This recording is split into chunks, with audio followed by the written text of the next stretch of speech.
Racist nurse spills acid on black patient. Not knowing he owns the hospital, a shocking confrontation in a hospital room leads to an unthinkable revelation. The nurse's assumptions are about to backfire spectacularly. And if you cherish your family and love stories like this, don't forget to subscribe to our channel and avoid 10 years of bad luck. The fluorescent lights buzzed overhead in the bustling hospital ward as Karen adjusted her white uniform.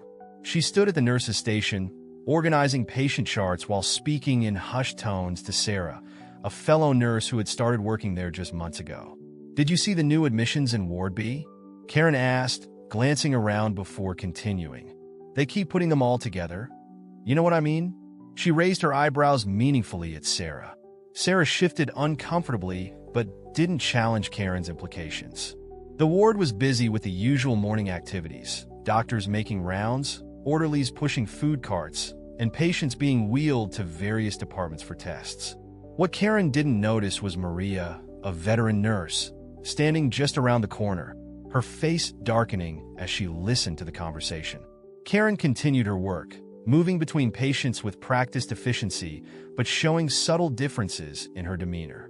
With some patients, she maintained warm eye contact and gentle touches on their shoulders.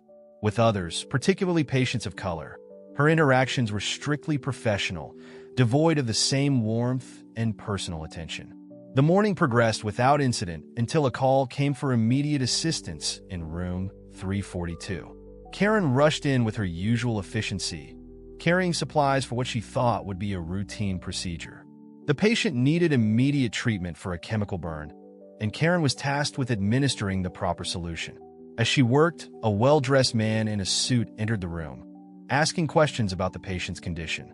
Karen, irritated by the interruption, barely glanced at him. "Sir, you'll need to step out. This is a sterile procedure." Her attention divided between the unwanted visitor and her task. She didn't properly secure the bottle of acid she was using. As she turned to address the man more firmly, her elbow caught the edge of the tray. Time seemed to slow as the bottle tipped, its contents splashing across the man's expensive suit and onto his exposed forearm. The acid immediately began to eat through the fabric, and the man's sharp intake of breath broke the momentary silence. Chaos erupted in the room as other staff members rushed in, responding to the commotion.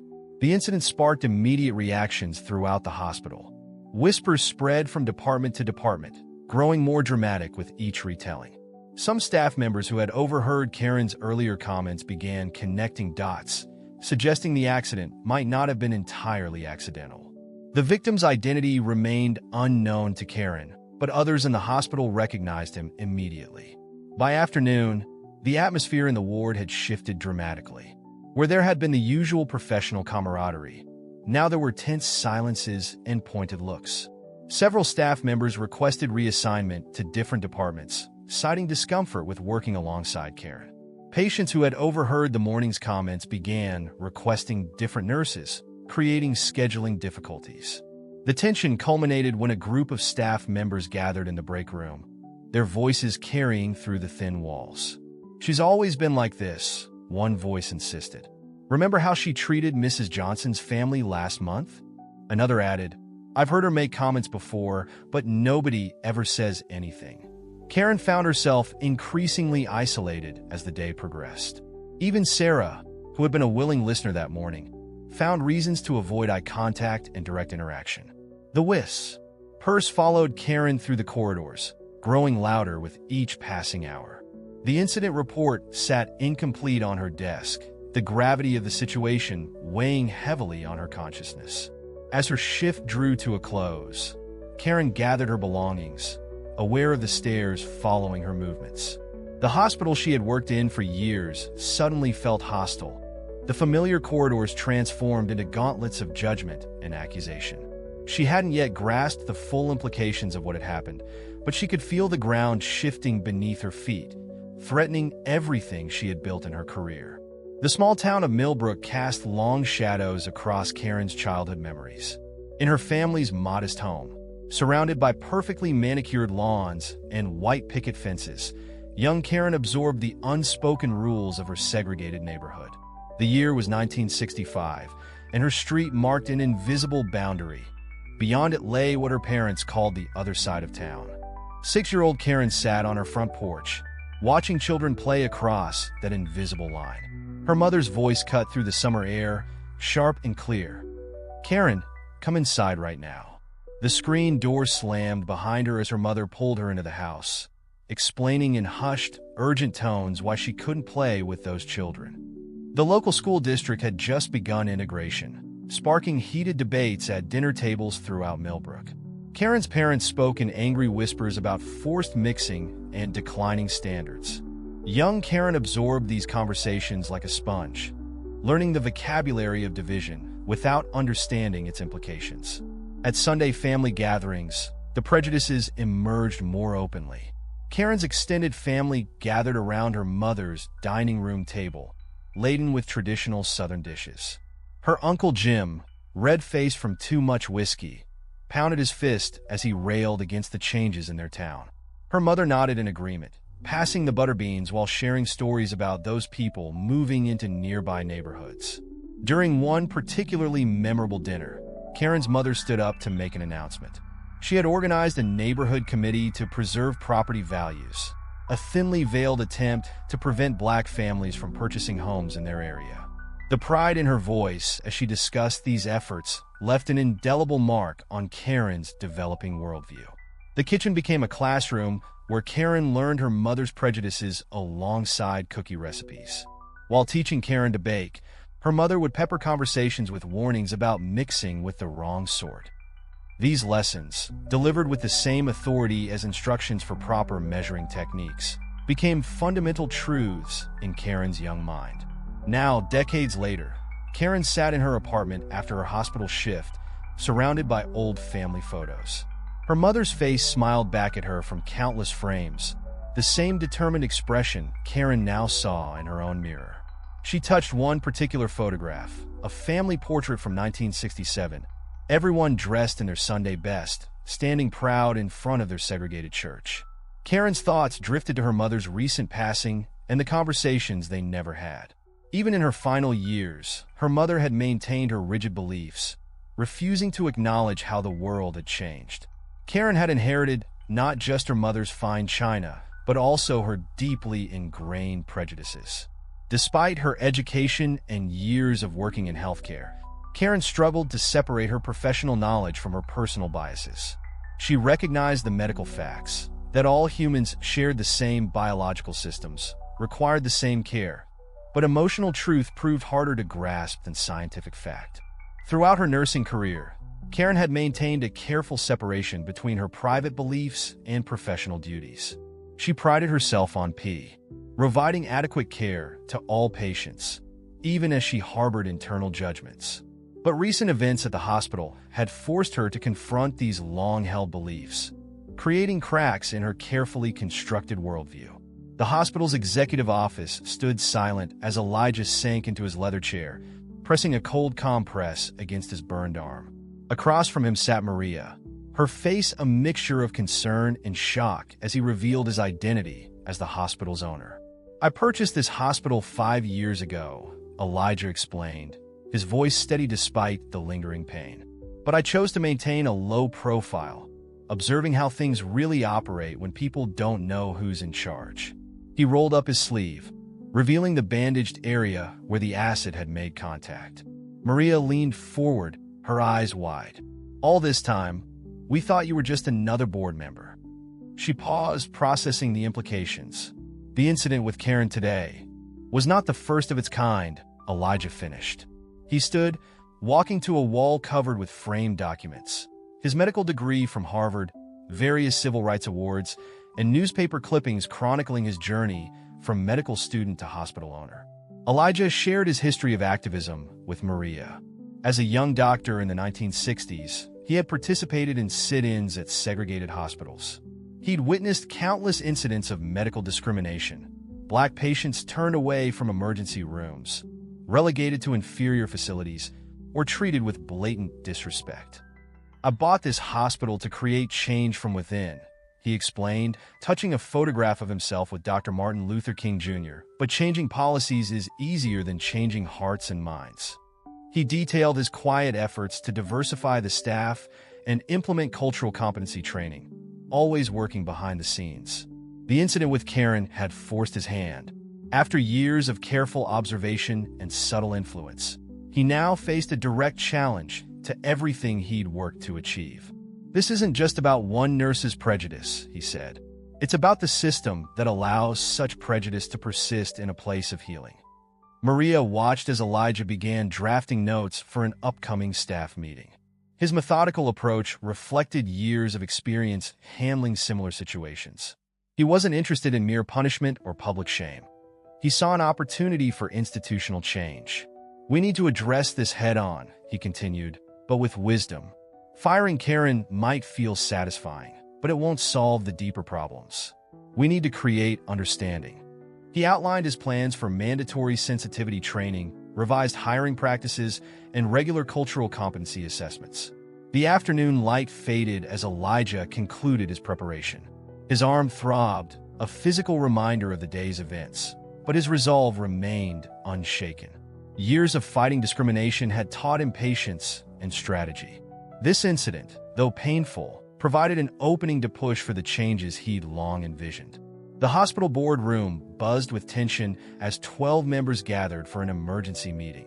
The long mahogany table divided the room, both physically and ideologically.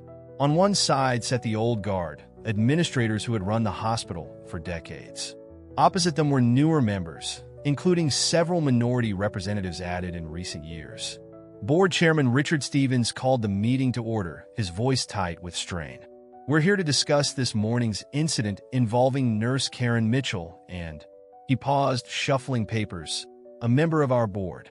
The room erupted in overlapping voices as members began speaking simultaneously. Dr. Patricia Wong, head of surgery, cut through the chaos. "Let's be clear, this wasn't just an accident. We have multiple reports of Nurse Mitchell's discriminatory behavior." She laid out a folder containing documented complaints that had been previously ignored or dismissed. James Harrison, a long-standing board member, waved dismissively. "We can't overreact to workplace gossip. Karen's been with us for 15 years. Her record is spotless."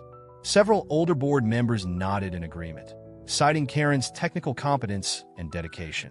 The discussion grew heated as evidence mounted. Security footage from the ward showed the acid incident, but different board members interpreted it differently. Some saw an unfortunate accident, others a pattern of negligence, possibly motivated by bias. Dr. Marcus Johnson, recently appointed to represent the emergency department, presented data showing disparities in patient care. His research revealed subtle but consistent differences in wait times, pain medication administration, and patient satisfaction scores correlating with patients' racial backgrounds. The revelation split the board further.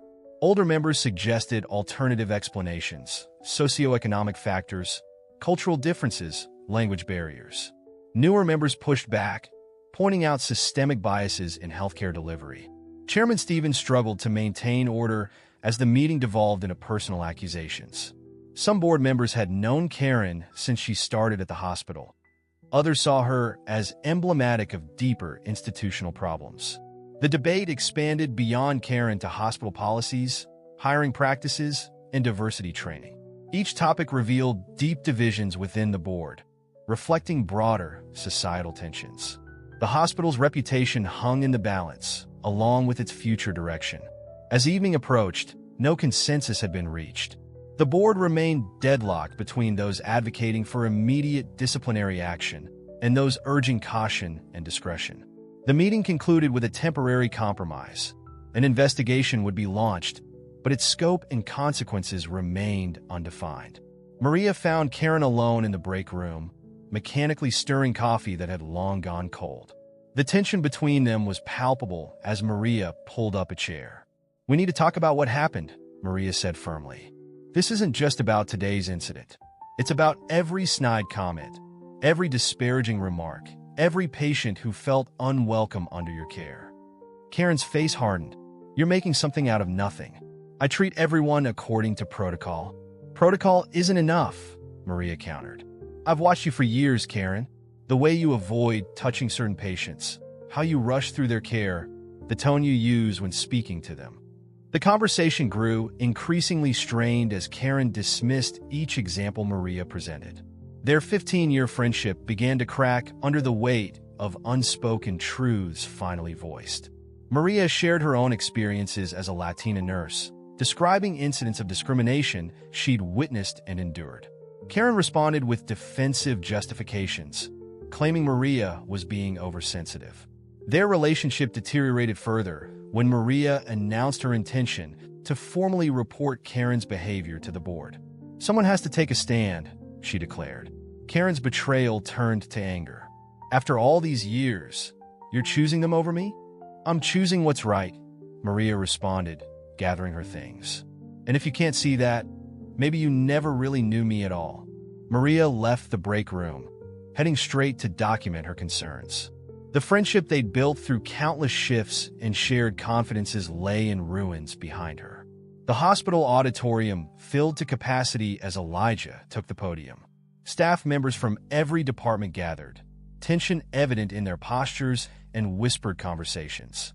"My name is Elijah Williams," he began, rolling up his sleeve to reveal his bandaged arm. "I'm not just a board member. I'm the owner of this hospital. And today, we're going to have an honest conversation about racism in healthcare." He shared his journey growing up in segregated Alabama, fighting to attend medical school, facing discrimination as a doctor.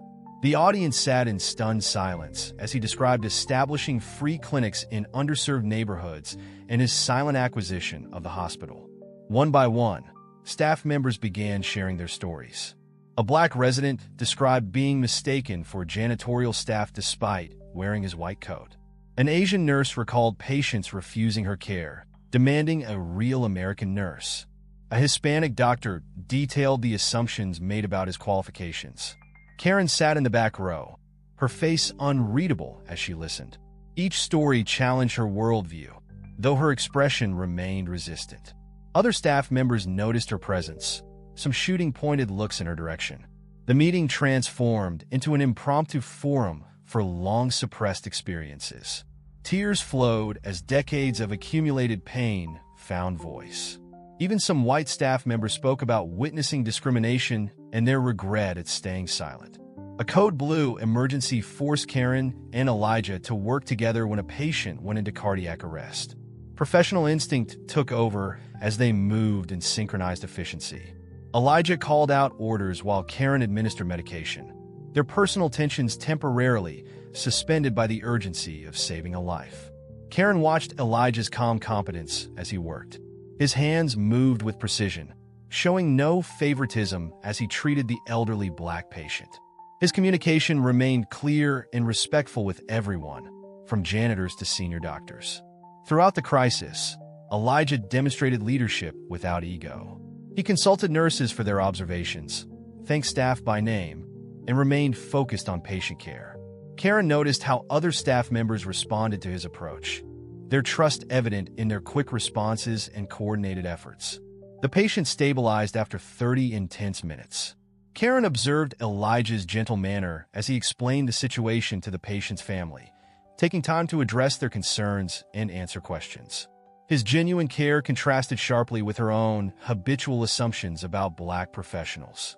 The experience created a crack in Karen's defensive wall. Watching Elijah's professionalism and humanity forced her to confront the disconnect between her prejudices and reality. For the first time, she began questioning her deeply held beliefs. Karen knocked hesitantly on Maria's office door late one evening. The hospital had quieted, offering a moment of privacy for a difficult conversation. "I've been thinking about everything," Karen began, her voice unsteady. "About the things you said, about Elijah's meeting, about my whole life, really." Maria listened as Karen described her internal struggle. For the first time, Karen spoke about her mother's influence, her segregated upbringing, and her growing awareness that these foundations might be wrong. "I keep thinking about what Elijah said about systemic racism in healthcare," Karen admitted. "I always told myself I was following protocol, being professional. But maybe being professional isn't enough." Maria suggested Karen apologize to Elijah, but fear flashed across Karen's face. What if he rejects my apology? What if it's too late? Meanwhile, Elijah was becoming more visible in hospital operations. Staff reported seeing him in different departments, implementing changes in policy and procedure. His presence created a ripple effect as more employees began speaking up about discrimination they'd witnessed or experienced. The hospital's largest conference room was prepared for a public meeting addressing recent events. Board members arranged themselves at the front, facing an audience of staff, patients, and community members. The board chairman opened with a statement about the hospital's commitment to equality, but murmurs of skepticism rippled through the crowd. Karen sat in the middle row, clutching our prepared speech, her hands trembling. Elijah presented documented cases of discriminatory practices within the hospital system. His evidence included statistical analyses of treatment disparities, patient complaints, and staff testimonials. The data painted an undeniable picture of systemic bias. Karen approached the podium when called. The room fell silent as she began speaking, her voice initially wavering but growing stronger. She acknowledged her biases, the acid incident, and her history of discriminatory behavior. The audience listened intently, some nodding in encouragement, others remaining skeptical. Elijah stood and shared his personal story of discrimination, challenging board members to examine their own complicity in maintaining inequitable systems. His words carried additional weight now that his ownership of the hospital was public knowledge. The climactic meeting reached its peak when Karen delivered her public apology. As she finished speaking, a screen lowered behind her, displaying security footage of the acid incident.